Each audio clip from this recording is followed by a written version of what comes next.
Hello and welcome to this week's episode of the Future of XYZ.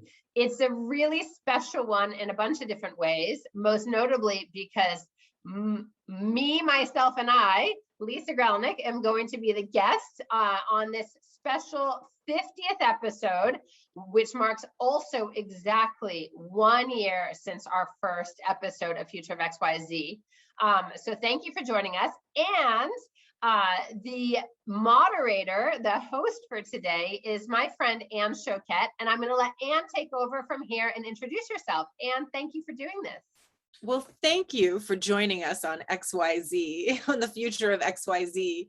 I am so thrilled to be here. It's an honor to celebrate a year, 50 episodes. Like, that is a monumental accomplishment. So congratulations to you. I am Anne Shoket. I am the founder and CEO of New Power Media and the owner of The List, which is a network of high impact women in media technology and entrepreneurship. I love these conversations. I actually came up in the world as a journalist. I was editor-in-chief of 17 magazine for almost a decade, and I'm the author of a book called The Big Life. And my favorite thing, the through line of all of the pieces of my career, is having conversations with women about their possibility in the world. How can we help you recognize your power and step into your power? And I feel like the Future of XYZ has been an important piece in the power of Lisa in seeing your vision expressed in the world. So I'm thrilled to be here. I don't want to start in the future, and I don't want to start at the beginning. I want to start in the now. I want to know why now. Why during the year of 2021, crazy, insane year, not at all what any of us planned. Why is it important to look into the future? Well, it's a great question. I think that there are multiple ways of thinking about it. I think the time-bound question of why now is because this pandemic, this COVID pandemic, swiped the world, kind of totally took us, I think, by surprise, right? I mean, everything just full stopped in March of 2020 around the world. No one was anticipating, except the experts who hadn't anticipated it quite in this way. And so I think we need to be looking into the future to really anticipate the important topics, whether they range from art and humanity, to science and technology, or business and politics, which are the topic areas that we cover on Future of XYZ, to say, like, what do subject matters think? Where have we been? Where are we now? And where are we going? So that's really important to me on the one front, which is like, we got to get better at anticipating what's coming down the pipeline. The second reason is, as a strategist, as a brand builder, as a business advisor, which is what I've always done, I have always been, I say my superpower is seeing things at 3,000 feet or even 30 feet and 30,000 feet. Like, I go high and low. You give me a little bunch of details and I can tell you the big picture, and you give me the big picture, I can break it into details. And that's largely because of the way my brain works, obviously, as both left and right brained, both in, analytical as well as intuitive, but also my experience is very vast. It's very, very broad, and it covers everything from the, high level strategy to the down low supply chain operations type piece.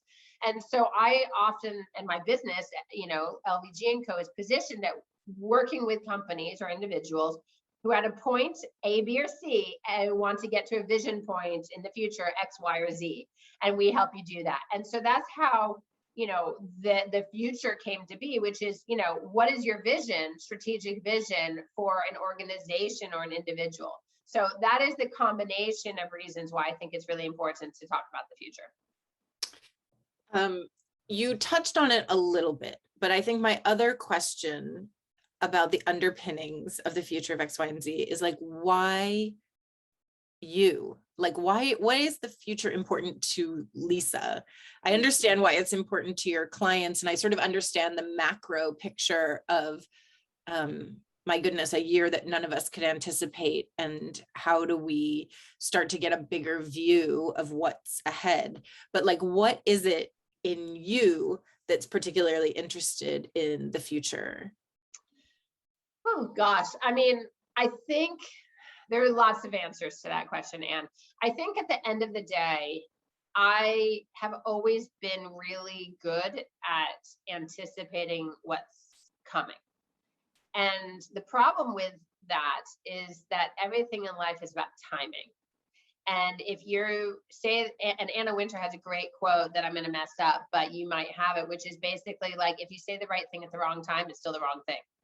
And I have often found myself in that position of just being a little ahead of the curve, and it's not heard. You know, whether it's in a meeting and you, within the first 5 minutes, you say something, and 45 minutes after everyone's talking, someone else says it and they get the credit for the idea, or whether it's, you know, anticipating what happened on January 6th and, you know, having people literally walk out of the room and friendships because they thought you were, you know, a naysayer and crazy. And you're saying like these things line up. You know, my grandfather even said to me when I was in college, you know, you're far too young to be so cynical. I said, I'm not cynical. I'm just putting the pieces together of what happens when you have campaign finance and financials running a democratic system. Ultimately, you no longer have a democracy. You have a pay to play, you know, system that leads to oligarchy and corruption. And it's what we're seeing right now. So I think for me, in many ways, this is about me just having a platform to share my unique perspective. But more important than that, really is like you, I am not a journalist, but I love talking to people and I love learning. Again, my career trajectory, you know, has covered so many geographies and so many functions and so many industries because I am a consummate learner. There's really nothing I'm not curious about. And that's where this kind of opportunity came about, was I'm having these conversations offline. Why not share them online so other people can benefit? And, you know, that's where the format came about, and everything else was like, how do we do it quick and snappy and unedited and down and dirty, so that there really is a learning out of it rather than a kind of a prepackaged idea. So it's really important. And it's a word I overuse, but it's super relevant to me because both it's where I've always been and, you know, felt kind of like not heard or seen. But more importantly, I love talking with people, and the people I'm able to interview on this series are experts in their field. And so it's fascinating to be able to get into their mindset and their industry's mindset and understand where they see the future going. I love how your brain works. And even just in this little snippet of conversation together, I can see how fast, and the connections that you're making, and how you see something over here and you're like, wait, it goes with this thing. And I can imagine that even those conversations with your grandfather, you were like making connections that other people weren't making. And I think that 45 minutes later or 4 months later that you saw it ahead of everybody else is because you are like moving fast and pulling in a ton of information. We got to get you to run with a faster crowd so you feel like surrounded by people that are moving as quickly and effectively as you are. I think that's brilliant. And frankly, that's the kind of thing that we all wish we could do. We all wish we could see into the future, and like, you have the ability to put the pieces together. So talk to me a little bit about, what did you learn this year? Like, give me 2 takeaways that you learned that you think about all the time. Wow. I mean, 2, Anne. I mean, every week, you know, yes. Every week is amazing. I mean, this is episode 50, right? So we have 49 under our belt, and they have again ranged in everything from, it started with, you know, the future of humanity. That was our first episode with Lorna Davis, who was I mean, of course, right? Like lightweight topic. Start with a totally lightweight topic. Exactly. And she was so amazing because she was the CEO of Danone. She brought it into the world as the largest B Corp. She then was an ambassador to B Labs, which certifies B corporations. And she's a coach and an elder, and she's just a phenomenal human being. And what I do is allow the guests to choose their topic. Obviously, there's a lane that you play in, but ultimately you want them to talk about. And so Lorna was, let's talk about the future of humanity. Like, no small feat, but I think about each episode is phenomenal, right? The ones that have really stuck with me have been myriad. I mean, the future of ice hockey with Omar Mitchell, who is, the head of sustainability and special projects at the NHL, the National Hockey League, hit me hard because he was someone I personally didn't know before. Many of these people I've known before. And he is so well-spoken, so passionate, so in the weeds, but also strategic. So I appreciate that. He was able in 20 minutes to give us an overview of an incredible number of initiatives, both at the local level for, in terms of sustainability of the hockey arenas themselves that take water, right? But also like the future of the sport in a climate changing world, right? Which is phenomenal, but also it's a really expensive and time intensive sport. And so how do you build passion into a diminishing audience, and therefore diminishing players? So it was a really awesome episode. My dad also worked for a hockey team for a long time, so it was close to my heart. That one stuck with me. Colin Mangle, who talked about the future of biomimicry, was just awesome because I love Colin, first of all. But also, I mean, he pulls out like the idea of Velcro being created by an inventor whose dog got stuck on some, burrs. And that was the way in nature, and then he brought up, he has all these like show and tells during the episode that talk about, how nature rules. I mean, we had an indigenous elder talking about relationships and the sun, the tornasol that turns to the sunshine, and the way that people, and including, all of nature, turns to itself and community, to survive and thrive. I mean, I don't even know where to end. I mean, the two takeaways, I can't. I mean, every week I find myself in regular conversations being like, well, last week or 2 weeks ago on Future of XYZ, I mean, my friends must hate me, but I'm like, there's always something pertinent and that I'm able to take away. And I just wish more people were listening, because it's like, you get this like deep dive master education in 15 or 20 minutes of completely unscripted conversation with some of the world's leaders in whatever we're talking about. Well, I love how when you talk about the future of hockey, for example, what you're really learning are like life lessons, right? That this is from someone who is thinking about all of the threads of his business, and he's excelling as a leader, as a thought leader. I listened to I learned a lot of like life lessons in listening. The future of comedy. I learned about, I don't even know if it was about the future, it's about now, right? How you connect with someone, which is, we're desperate for a laugh and to make connections. And we all need a laugh. Or even the woman in the future of luxury. Oh yeah. The former chairwoman of LVMH. I mean, Pauline Brown. Right. And when we are in a moment where the economy, retail, fashion, beauty is all being turned upside down, but like she's talking about what is lasting, what is value, right? How do you, we're not just there talking about like the future of fancy handbags, right? We're there talking about what does an exclusive, immersive experience feel like, and how can you create that in other parts of your life, whatever your business is, whoever you are. I really, I appreciate so much that yes, the episodes are called The Future of Luxury, The Future of Hockey, The Future of COVID, you said you did, that what you're really learning are the important things we need to know now to grow our life.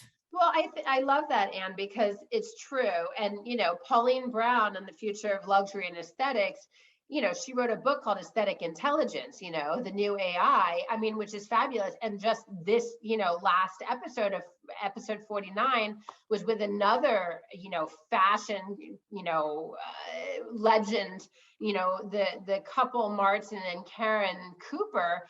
He was the executive creative director at Burberry for years and Belstaff, and she's had exotic handbags. And they've built this business, which is the most amazing name. And it's on place cards, and it's about the art of gathering. And so we talk about the future of gathering, and it's a perfect example of, in fact, I start these like, what is the topic we're talking about?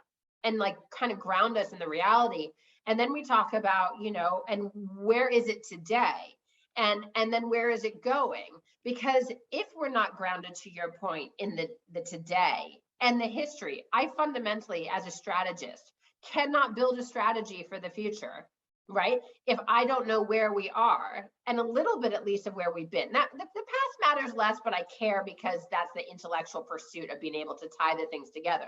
But if we don't know where we are today and have a really clear conviction and understanding of, let's call it best practice, the hurdles and the challenges, but also the opportunities and the best practice, it's impossible to go forward. And I think that's what we've really learned through this pandemic sideswiping the world, at least in my opinion, is we need to get grounded in reality of today and understand, therefore, what is the potential for tomorrow. And so that's where I really love these conversations, and what you've taken away of like, how do I incorporate this into the now?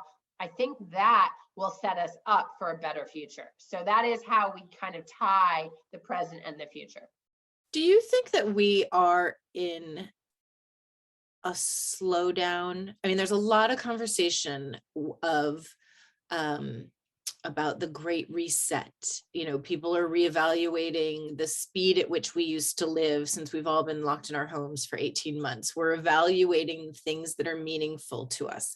But at the same time, it feels like change is happening really fast, like the future is coming at us faster than ever before. And so as you reflect on the things you've learned and the speed of change, where are we now in our, as I have a fly, my goodness, I need the fly to go away. But tell me about like where we are. Do we need to speed up? Do we need to slow down? Do we need to turn right? Like, what is your takeaway about how this year has gone? I think this year, it's almost 2 years now, right? I mean, the pace of change has been accelerating exponentially, especially technological change. And I do this whole talk about, navigating change, because that's what I've always done. As I'm not just a strategist, I've always been a change agent, and that's what I go into companies to do.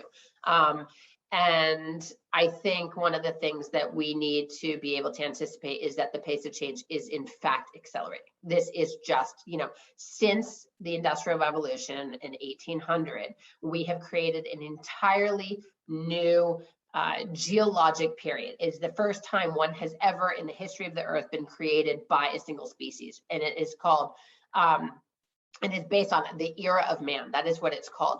And it is because we have so fundamentally altered this planet since 1800, right? And it is about adding 6 billion people to the planet, right? In addition to the technological innovation. But if we look, and there are some great books out there about the exponentialization, there's this amazing image, and it's basically like, this is technological change. Like, you climb the mountain, right? Okay, fine. You get to the top of the mountain. Where we are today is you get to the top of the mountain and you're given a jetpack and you go straight up. That is how fast change is happening in the tech sector. If you think about, like, our phones, right, in our pockets, these are far more, something in the times of 5,000 times more powerful than the biggest computers were in the 70s, right? That took multi rooms. So we are exponentializing change on the tech front. And I think in order to adjust to that change on the human front, it requires enormous efforts. In addition, of course, our societies are changing fundamentally. I mean, what we saw in terms of the social outreach last year, Black Lives Matter, among other things coming out of George Floyd's horrific murder, I think really, really speak to the fact that people recognize that change needs to happen and we can't wait. What's very curious about your question to me, where do I see things going? I would like to say that there is this whole mindfulness movement happening, and that people are learning how to slow down, health, wellness, etc. People are slowing down and taking stock of our lives because of, you know, this last year of horror and whatever. Bless you. But I think in the end, I don't see it slowing down. I think we each just have a choice to make of how we adjust and how we cope. And I think that's really the only choice ahead of us, because the world and the technology and the pace of business is not slowing down, regardless of what people might hope. You said something interesting I've not heard you say before, that you see yourself as a change agent with your clients and in your business. And that word, even as we're talking about the future and the way things are going to change, that idea of change, you don't say change, right? You talk about the future and the evolution, but change is scary, right? People are very, very, very resistant to change. And I mean, what I think that as I'm listening to you, I see the future happening with my kids. I look at the way my kids think, and I think to myself that I have a responsibility to be open to the changes that they are leading. And then at the same time, I'm like, yeah, no, we're not doing that. But that's just a microcosm of a larger reaction that people have to changes around them, right? What can I control? It's funny, I say very often, I would much prefer to be the architect of change than to let change happen to me. However, yes, but there's a lot of things that I can't control, right? That I've had Absolutely. to, as much as that feels like that's something I talked about in my book in 2017. That feels like very 2017. 2021 has taught me that, like, I would rather be the architect of change and also need to accept the things over which I have zero control to architect. So my question to you is, as you're thinking through change and the future, like, how do we deal with this information? How do we process the change and think about what we can control and what we can't control? Well, I mean, I joke all the time, like, you know, change is the only constant in life. I mean, these are famous people who throughout history have talked about this. Benjamin Franklin says, like, the only thing certain in life are death and taxes. The precursor to that statement that is very famous is, in fact, like, change is inevitable. But people hate change. And that's the start of my talk that I was chatting about before, is the quote that, like, change is inevitable, people hate change. And as a change agent, I joke, like, when you go into a company as a change agent, even if that's what you've been tasked with doing, right? There are 10,000 ways of failing, and 9,999 of them have nothing to do with you as the change agent not doing your job well. It has to do with the resistance that people have to change on a micro, on a macro, on a personal, on a, you know, professional, on the community level, on the individual level. So I get it, right? And we don't like change to be forced upon us, but often it is. And this pandemic has certainly showed that more than anything, among other things. And climate change is also going to be one of those things that pushes us, right? And if you live in a war zone, heaven forbid, you know, it's been foisted upon you in devastating ways. So I would say, you know, I think that we adjust and adapt to change. I love change personally, and sometimes I wonder how in the world why I can't remember the lesson of how hard it is every time. I keep changing things. You know, I recently moved from Brooklyn to rural Connecticut. And I wake up almost every day being like, how did this happen and why? Like, what was I thinking? Not because it's not great, but because I had no need to leave Brooklyn. I loved Brooklyn, right? There were other factors, but it changes everything. And I keep forgetting, and I joke that it's like you jump in a rabbit hole, and you expect to just pick up your path when you come out of the rabbit hole, but like life changes. And I would say that like I'm someone who constantly is probably pushing myself harder than I should, and not necessarily in a strategic direction. Like change for the sake of change, I think is something that probably is in my DNA. And it's something I have space and time to reflect on why right now. And as I look towards the future, there is a real question of what is the thing that I want to do with this power that I have to see, uncover, enable others to share their vision, as we think about it, because change is coming. And it is happening faster, as we've just established, or at least I believe it is. And I think most of us, to your kids' point, are seeing, and you talk, if you look at any of these episodes, there are cases in point where people are talking about the exponentialization of rapid change towards the future. So I'm really thinking that, change is the way that we find our own substance and our own resilience, and push ourselves to grow. So if we can embrace change instead of fighting it, it does make it easier. It doesn't make it easy. I think that, as you're saying it, I'm like, that's easier said than done, right? Like I could embrace all the change, but I want my changes. I don't want your changes. I don't want you, I don't want the ones that you want to bring to me. Totally. So zoom ahead a year from now, 50 more episodes of XYZ, the end of 2022. Hopefully we will all have had vaccinations and boosters, and we will be gathering in person again. Hopefully we'll see some progress on climate change. We'll see, but what else? Where, like, it's a short-term future, but like, talk to me about where we're going to be in a year. Well, personally, I'm going to be super immune. Dr. Stephen Phillips, who is guest 48, talking about the future of COVID-19, which he knows a lot about as the former infectious disease head at the CDC, New York City Department of Health, and the chief medical officer at Exxon, with a pedigree that is just shockingly impressive. He believes that we are moving from pandemic to endemic, which means it's more like the flu. However, as you know, I'm recording this right now with a breakthrough case of COVID. I am quarantined and all the rest, just 3 days before I was scheduled to get my booster. It's really ugly, and I am so grateful that I am generally healthy and have space to be isolated, and also that I had both my previous vaccines. But I tell everyone, get boosted. But I will be super immune, hopefully, in a year. So there's that. I hope that he is right, that it will be endemic and not a discussion of, a daily discussion. I hope that we will have made progress. A lot of what I believe, I'd like to see us moving towards a circular economy. I had an amazing guest, Joss Blériot, who is the head of circular economies at the Ellen MacArthur Foundation, talking about it. A lot of these topics talk about sustainability and social impact. Those are areas that I just fundamentally in my value system believe are imperative for us having a better future, not just a future.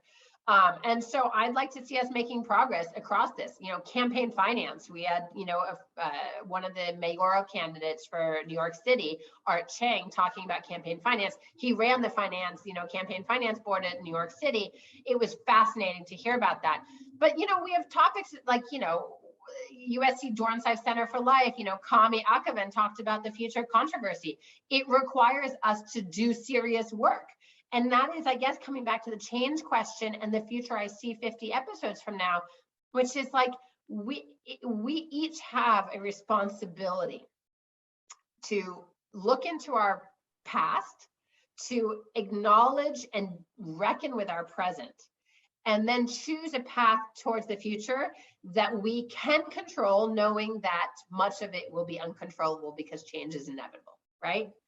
And I think that this is what I would say for all of us in 50 episodes, I hope that we have all come to better terms with this reality, and that the future that we want to create is imperative that we take responsibility for that and be our best versions and be willing to reckon with the tough questions, and also be a little bit more humble in the fact that, like, we're on this planet for a very short time. You know, can we leave it better than when we came on it? And if we, as 8 billion people can do that, the future will be a lot brighter than if we go down a path of resistance and holding on to what was, because it will not stay this way.